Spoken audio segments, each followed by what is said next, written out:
Titanic जहाज खतरनाक हादसे का शिकार होकर समंदर की अंधेरी गहराइयों में गर्क होने के बावजूद भी बहुत खूबसूरत और दिलकश मंजर का सरशार है। कई साल कबल 1912 में तबाह होने वाले टाइटैनिक जहाज का अंधेरे समंदर में 3.8 किलोमीटर की गहराई में पड़ा मलबा इस दौर में भी लोगों की खुसूसी तवज्जो का मरकज है। इस जहाज का मलबा शुमाली बहर ओकियानूस में न्यूफाउंडलैंड कनाडा के साहिल से तकरीबन 600 किलोमीटर दूर मौजूद है।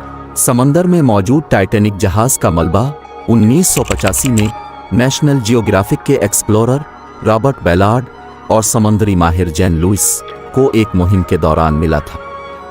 इसके बाद से आज तक बहुत मुहक्किकीन और इस जहाज को देखने के शौकीन लोग समंदर की 12,500 फुट की अंधेरी गहराई में जाकर मलबे का नज़ारा कर चुके हैं। ओशियन गेट मुहिम का हिस्सा बनने वाले एक शख्स ने बताया कि समंदर की गहराई में जाकर टाइटैनिक देखने के शौकीन लोगों को जमीन पर पड़ा जहाज का कुछ मलबा और कुछ प्लेटें नजर आती हैं।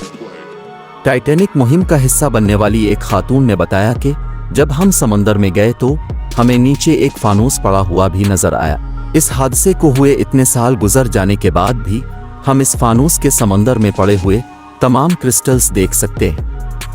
इस हवाले से नेशनल जियोग्राफिक कंपनी का कहना है कि अब समंदर में टाइटैनिक के मलबे की जगह कूड़ेदान जैसी है, क्योंकि वहां बियर और सोडे की बोतलें, जंजीरें और बचाव की कोशिशों के लिए इस्तेमाल किए जाने वाले कार्गो नेट्स बिखरे पड़े नजर आते हैं। कंपनी का मजीद कहना है कि जहाज के मलबे तक पहुंचने के लिए पहली कोशिश टाइटैनिक वेंचर्स लिमिटेड पार्टनरशिप ने 1987 में की थी और इस कोशिश के दौरान समंदर से तकरीबन 1800 अशिया को इकट्ठा करके महफूज किया गया था। अब तक इस कंपनी ने बदकिस्मत जहाज के मलबे को समंदर में जाकर देखने के लिए 8 मुहिम्मात मुकम्मल की हैं और समंदर से इकट्ठी की गई 5000 से ज़ायद अशिया को नीलाम भी किया। टाइटैनिक जहाज के पास से मिलने वाली अशिया में से जो चीज़ें पहले ही नीलाम हो चुकी हैं उनमें जेवरात और टाइटैनिक की सीढ़ी का एक टुकड़ा शामिल है।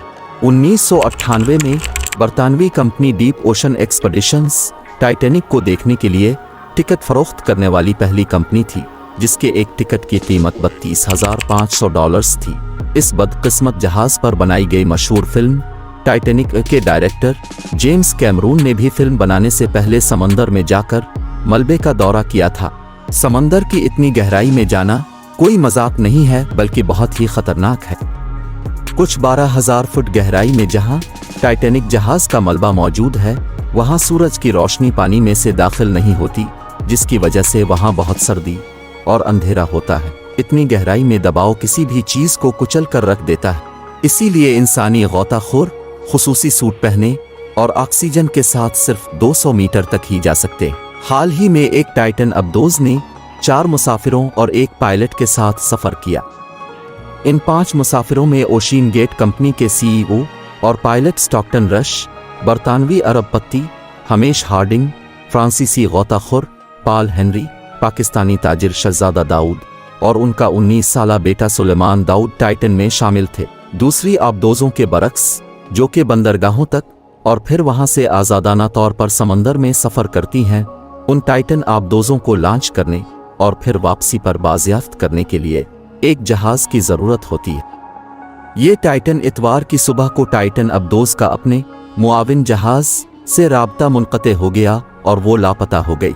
बाद अज़ां इस अब्दोज का अंजाम भी टाइटैनिक जहाज जैसा ही हुआ और इसमें सवार 5 मुसाफिर हलाक हो गए। यहाँ इस बात का जिक्र करना अहम है कि 22 फुट लंबी आबदोज एक ऐसा ख्याल है जिसे हम पाकिस्तानी लोग जोगा कहते हैं और इसे किसी समंदरी रेगुलेटरी अथॉरिटी ने बाकायदा मंजूरी नहीं दी है। आबदोज में मौजूद हंगामी ऑक्सीजन 4 दिन तक चल सकती है, लेकिन ऑक्सीजन का इस्तेमाल इंसानी सरगर्मियों और मेटाबॉलिज्म पर मुनहसर है, क्योंकि लेटा हुआ शख्स ऑक्सीजन की जो मिकदार इस्तेमाल करता है वो वर्जिश करने वाले से मुख्तलिफ होती है। अब्दोज में हंगामी सूरत हाल में फरार होने के लिए भी कोई ऐसी जगह नहीं है जिसे अंदर से खोला जा सकता हो। इसमें सफ़र करने वाले मुसाफिरों को ये सब मालूम होता है और वो ये ख़तरनाक सफ़र शुरू करने से पहले $2,50,000 अदा करने के साथ साथ इस हवाले से एक मुआहदे पर दस्तखत भी करते हैं। उम्मीद करते हैं आज की वीडियो से आपके इल्म में इजाफा हुआ होगा। मज़ीद ऐसी दिलचस्प वीडियोस देखने के लिए हमारे चैनल को सब्सक्राइब